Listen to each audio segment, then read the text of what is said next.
Today, we're beginning a new sermon series that will run through Easter and explore John's biography of Jesus, known as the Gospel of John. But as we begin, perhaps we should ask, who is John, and why should we believe what he has to say? Well, John was Jesus' cousin, so they'd grown up together. And although none of Jesus' brothers were among his 12 handpicked disciples, Jesus did invite his cousin John. And although the whole group was close, eventually John became Jesus' best friend, referred to as the disciple Jesus loved. We often imagine Peter held that special place, mostly because Peter's loud personality garnered so much attention in the Gospels. But Jesus' closest friend was actually John. And John was the only disciple who remained at the cross after all the other disciples ran away. Although Jesus had other siblings, John was the one Jesus entrusted to take care of Mary, his mother. So if anyone had the inside scoop on Jesus, it was John. And John would go on to write not only this gospel, but 3 other biblical letters and the book of Revelation. But there's another reason to consider John's insights on Jesus, because his relationship with Jesus transformed him in a way that was astonishing. Most of us don't notice that because we assume that John was naturally courageous and compassionate. Courageous because he was willing to endure persecution for preaching about what he had seen and speak hard truths when they might lead to healing. We certainly saw that in our recent sermon series in Revelation.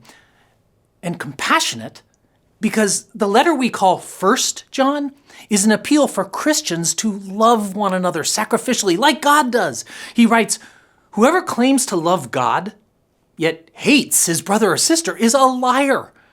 For whoever doesn't love their brother or sister, whom they have seen, can't love God, whom they haven't seen." And he's given us this command: anyone who loves God must also love their brother and sister. He sounds so patient and pastoral, but that reflects the effect Jesus had on him, because John used to be almost the opposite of that. Like a lot of boys in blue-collar Galilee, John and his brother James were raised in the commercial fishing business alongside their father, Zebedee. If you've grown up in a fishing town like Gloucester or New Bedford, or if you've ever seen The Deadliest Catch, you know that the fishing industry is populated by some rough characters. I've known 2 high rockers who spent summers working on Alaskan fishing boats and claimed that they worked alongside some of the toughest and meanest people you'll ever meet, and report that it's common for fishermen to fight and cheat each other.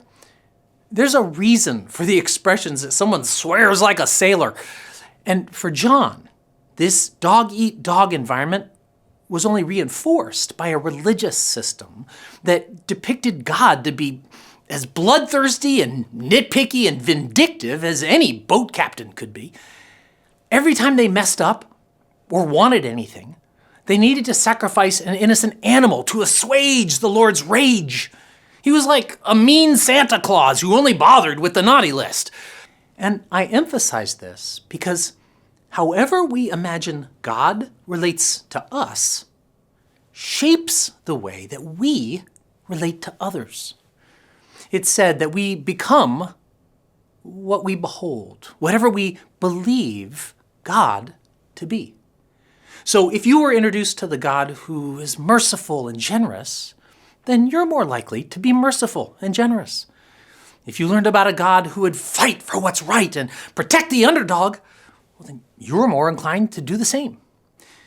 But if you imagine God to be sitting on the sidelines worrying about a corrupt world that mostly ignores him, you'll probably feel perpetually upset, but powerless to do much about it besides pontificate and complain. If you believe in a God who thinks love means affirming everything and refusing to hurt anybody's feelings, then you'll probably struggle to set limits or speak up for things that are crucial and true if they happen to be unpopular. Or if you were taught that God's always angry and eager to destroy anybody who annoys him, like James and John probably were, then you'll probably be quick to criticize and impatient with anyone who's imperfect. the fishing industry and his religious culture likely combined to shape John to be loud and dangerous, which is probably how he and his brother earned the nickname the Sons of Thunder.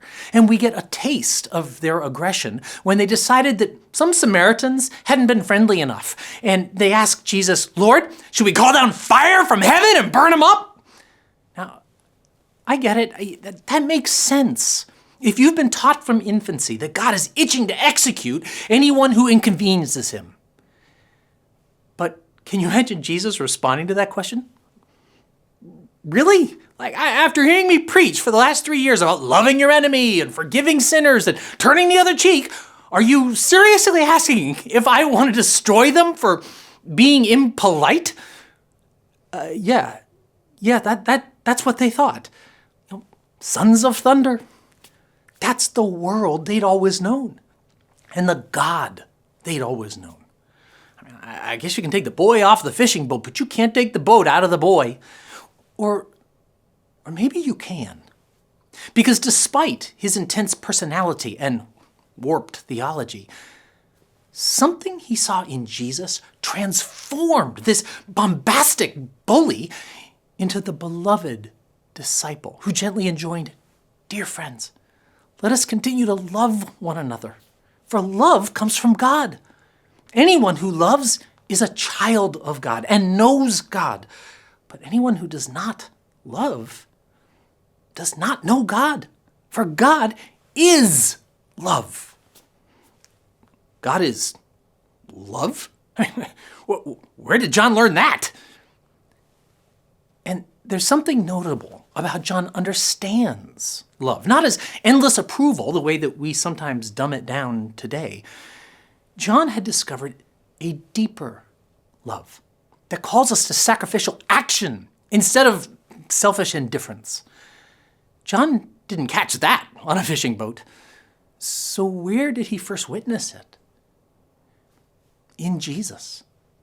Watching Jesus changed John because it changed the way he saw God. How do you imagine God? That can be a tricky question. Because some people tell us that God's all about cuddly love, but other people insist that God hates, almost everyone, including you. Now, that sounds awful, but I get the last part, because after some of the terrible things I've said and done, sometimes I kind of hate myself. So why wouldn't God hate me too? Still others contend that there's no God at all, or that there are millions of gods. Hinduism venerates around 330 million at last count. And with all these competing claims, how can we know what's true? Years ago, I asked my then 6-year-old child to draw a picture of God, but gave him no other instructions or ideas, and immediately he knew what to do. And using primitive stick figures, drew a picture of a large person hugging a smaller person. That's so different from the way I imagined God when I was young. No one ever specifically said this, but growing up in a high-achieving family here in high-achieving New England, I imagined God to be something like a private school headmaster, rigid and remote. Perfection was expected. Imperfections were punished. Our version of holiness was hard work and high performance. Those were the primary requirements of righteousness. So my goal was not to become close to God or even to please him, because he could never be impressed. The goal was to avoid being noticed, because no one wants to get called into the headmaster's office. So it's not that I didn't believe in God when I was growing up. It's that the God I believed in wasn't real. But the ramifications of those false images of God in my life and relationships were very real. I was stressed and anxious, desperate to impress people through success, hoping that might make me worth something. So my relationships were transactional and shallow. They only mattered to the degree that they could contribute to my achievement.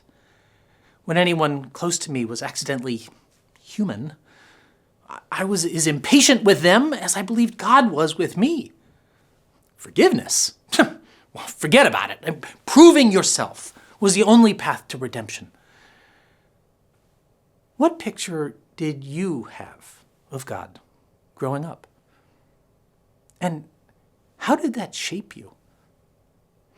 Is it possible that, like John and me, one source of your stress, angst, anger, despair, conflict, and loneliness is that your perception of God is all wrong?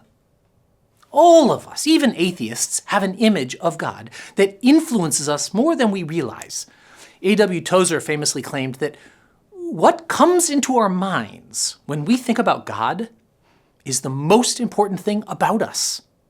Because our conception of God has consequences, not just for our relationship with God, but for every relationship in our lives, and indeed, our entire society.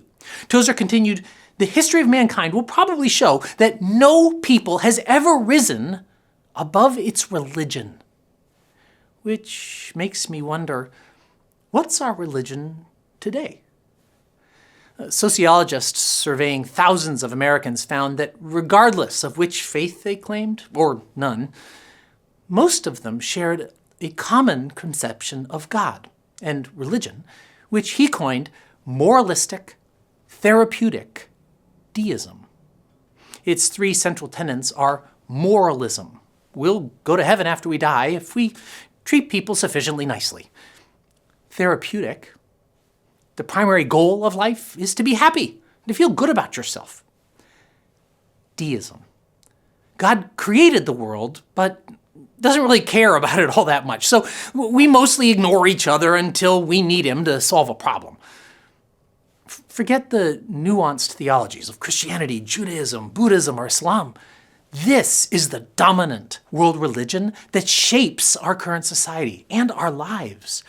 It's why we feel entitled to have whatever we want, indignant when anyone has more, and betrayed when God doesn't do whatever we tell him to. It's why we feel cheated if we're not currently happy, because that was our central goal and God's only role in our lives. It's why we demand that politicians help the poor, because we want to be nice to others, but we don't want to sacrifice our own money because my happiness has to come first. Someone else should do it, like Congress, other people, or God. What?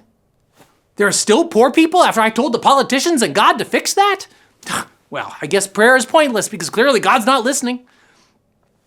Previous generations worried that we might be failing God. But ours constantly complains about the way God keeps failing us by not keeping the promises that he never made, the promises that we made up. Endless hours on social media shape our theology far more than a single hour in Sunday school, which is why most of us are actually moralistic, therapeutic deists, including me. I've spent years following Jesus and studying theology, so I should know better. But like a fishing boat getting pushed off course by the shifting tides, I keep getting pushed off course by the cultural currents around me to become more self-centered, more consumeristic, more entitled, more independent. Meanwhile, I lose the courage to say things that might get me canceled. I lose compassion for people who are suffering because I'm okay, and that's all that matters.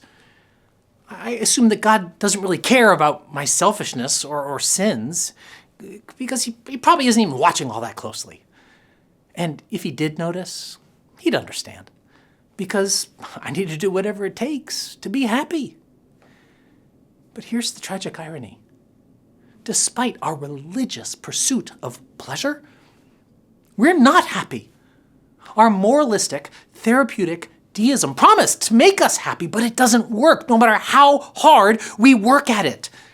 This false religion always falls short. Jesus wants something better for us. He didn't promise an easy life, but he came to lead us to full life, a life connected with God, with community, and with the calling we were created for. And yet many of us who call ourselves Christians are still missing that. Instead of full life, we feel empty and a bit dead inside. If you relate to that at all, can I suggest that the core of the problem is not that you're chasing the wrong goal, but that you're imagining the wrong God, just like John did, and just like I did. And when we get God wrong, we end up getting life wrong. So who is God, really? This may be the most important question in the world. But many people today are struggling to find purpose, intimacy, and identity. We try on various personalities and sexualities and search one that fits or just fits in. But we can't figure out who we are because we've forgotten who God is. I mean, this shouldn't be so hard to figure out because in the Bible, God kept trying to show us what he's like. God began by giving the world a self-portrait, the three-in-one God, Father, Son, Spirit, who constantly love and serve and enjoy each other, said, let us make human beings in our image, in our likeness. So God created human beings in his own image. The image of God, he created them, male and female. He created them. Note that both male and female were required to illustrate what God's like, because the essential point is not their individual characteristics, but their intimate relationship and mutual dependence that enable them to create new life. They are two that operate as one to create three, which implies that gender and sexuality are essential parts of the way we reflect the interdependent God. Both masculinity and femininity express aspects of God, which means that using exclusively masculine pronouns for God can distort our image of God. One theologian warned that when God is male, then male becomes God, which is a loss for all of us. Sometimes I try, but I've yet to find a better solution than using masculine pronouns because English doesn't offer singular pronouns that incorporate both sexes. But the reason I wish it were possible is that exclusively masculine pronouns nudge us to exaggerate traditionally masculine attributes like God's power and authority and anger at the expense of God's patience, compassion, and relationality. But the modern response of depicting God as exclusively feminine is no better. All empathy and embrace, but insufficient courage or strength to defend truth and defeat evil. Both masculinity and femininity are essential to see God accurately. But gender is only one of the ways that Adam and Eve were created to look like God. But given that goal, it's odd that we never hear what Adam and Eve looked like. Did they begin with long, flowing hair, or did they start out bald? Were they created as babies or fully formed adults? What race were they? Black, brown, white, Asian, or something else? Were they even the same race? We don't know, because none of those are what it means to reflect God. All we know is that they were distinct but interdependent, bound by love, and commanded to create and protect life like God does. But although they were created to reflect God, Adam and Eve didn't do that very well. They became selfish, deceptive, disconnected, not like God at all. They were the original sinners. But every one of us since has done the very same thing, resulting in the world that we have today. Wars and divorce and disease, despair, broken families, broken hearts, poverty, pollution, and racism. This was true in John's day just as much as it is in ours. And without a clear reflection of what God is like, we quickly forget who we truly are and the life-giving ways we could relate to each other. And this is why we're reading the Gospel of John together for the next few months. More particularly, we're going to discover what John saw in Jesus that changed the way he saw God, which in turn changed him. his relationships, and the very purpose of his life. If we start to see what John saw, that same thing can happen to us. So maybe the right place to start this new sermon series is by asking, how do you imagine God? Do you perceive God to be a gentle grandpa or a temperamental tyrant? Is God furious or forgiving? Is God the source of your problems or a savior from them? Is God delighted with you or mostly disappointed with you? Or is God even paying attention at all? Does God even notice you? Is it better if he doesn't? And whatever you imagine, where did you learn that? How do you know it's true? Well, nature can be a good starting place to figure out what God is like. We get clues about God's creativity and power and love of beauty from looking at what he made. But we could use those same clues to invent a God who is cold and callous and unforgiving. As we read in verse 10 of today's scripture reading, he was in the world, and though the world was made through him, the world did not recognize him. So the Lord came up with an ingenious solution, which I was reminded of a few years ago when a bird flew into our house. It was flying around frantically while our golden retriever sprinted back and forth trying to follow it. I'm terrifying it even more. I opened the door hoping the bird would fly back home, but it didn't seem to realize that was the pathway to freedom. So I started chasing the bird to steer it toward the door, but that only made it more afraid of me. And after more than 30 minutes of this, both I and the dog and the bird were exhausted. When I sat down to take a break, I remembered an old sermon illustration that suddenly felt more relevant. If you don't know it, all that matters is that the main character in that story was also trying to help a bird to no avail, and finally thinks, if only I could become a bird, then I wouldn't be so scary, because I'd be a bird just like that one. She'd let me fly up right next to her. And in her own language, I could signal that I understand her predicament, that she's lost and feels trapped, but that I know the way out. Then I could fly right through that open door while she watches to see that I made it, so that she'd have the confidence to try it too. I could even fly back in briefly just to prove that it's safe. I couldn't do that, of course. But this is what God did.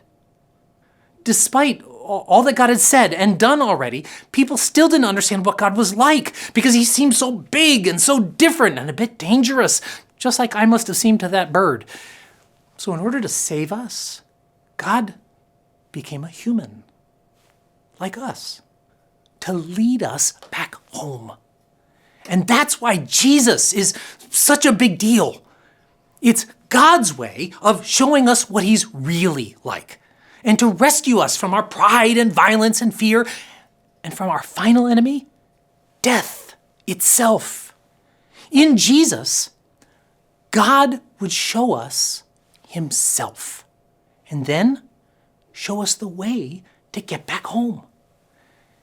The first chapter of John is deliberately patterned after the first chapter of Genesis, because where Genesis 1 is the creation story, John 1 is the beginning of God's recreation story. In John 1, we read, "The Word was with God and was God."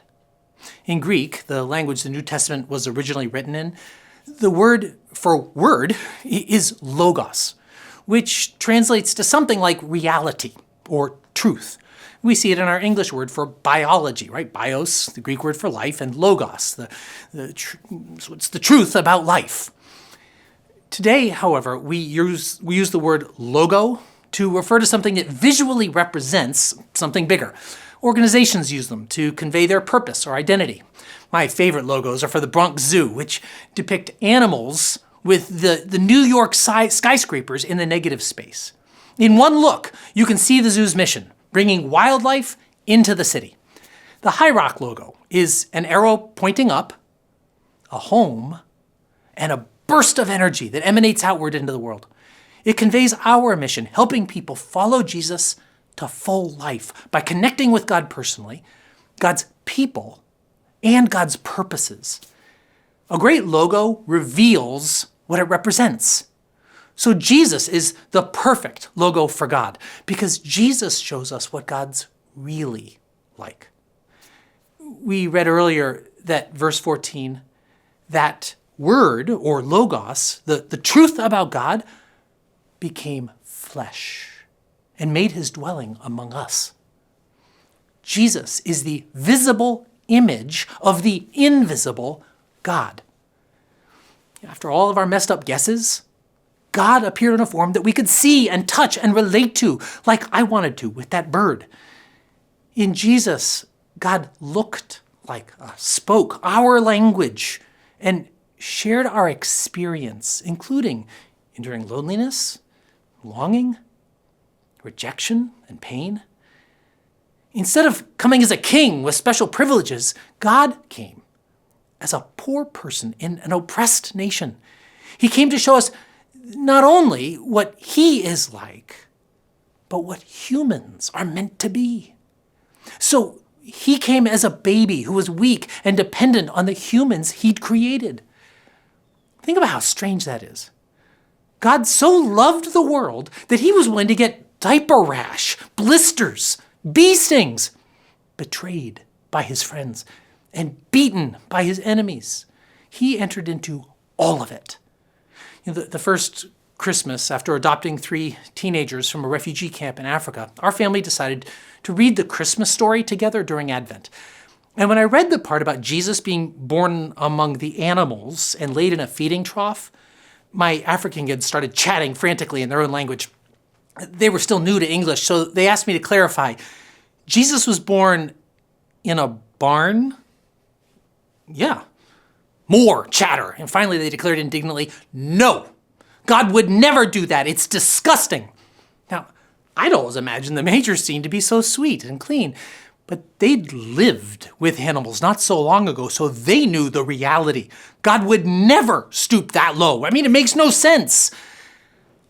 I get it. From looking at the majesty of creation, I think that's beneath God too. I imagine God more like a demanding king, shouting orders angrily. But God came as Jesus to show us that's just not true. He's not irritable or aloof, as many people guessed. Jesus was gentle, courageous, and compassionate, because he didn't come to condemn the world, as many people expected, but to save the world. But it's funny that for all that was written about Jesus, no one ever mentioned what he looked like. Did he have long hair, a long face, a long nose, a long beard? What do you think? Was he tall or short? Fat or skinny? We don't know. And the reason we don't know is that none of those things is what God looks like. Who Jesus is what God looks like. Sort of like my son's drawing suggested. The way Jesus lived and loved is what God looks like, because God is love. This is how God showed his love among us, John writes. He sent his one and only Son into the world. The major world religions represent some of the very best guesses humans could make. But Jesus is God coming to show us what he, she, they really are, so that we could rely on something better than good guesses. We read earlier that no one has ever seen God, but the one and only Son, who is himself God and is in closest relationship with the Father, has made him known. So, what's God really like? We'll discover this incrementally as we read John's biography. But he blurts out the conclusion in the very first chapter because he can't contain what surprised him the most. More than any of the miracles. The most important thing John discovered is that he had God all wrong. Because instead of anger, apathy, or arrogance, in Jesus, God showed himself to be full of grace and truth. Not grace or truth. No, grace and truth. Because the truth, though painful occasionally, is always a gift. And grace, though reassuring, also makes requirements. The rest of his biography will unpack these realities, but it turns out that Jesus is someone big hugging someone small. That's who God is. God is love. And this realization didn't just change John's theology. It changed his hopes and his fears, his goals, his relationships, his career. It changed him. He finally became himself, reflecting the image of God. In the rest of this book, we'll get a chance to see what John saw. And if we read with open minds and hearts, it can change us too. And I know this because it changed me. I gave my life to Christ when I was baptized in the spring of my senior year in high school, but I still knew very little about him. So throughout my freshman year, every day I read the Bible for at least 30 minutes, sometimes much more. I read Romans several times and some of the other New Testament letters, but mostly I just kept reading and rereading about Jesus. And slowly I started getting to know him. Jesus was so different from the image of God I'd invented growing up. Jesus was compassionate, but courageous. Jesus was powerful, but patient.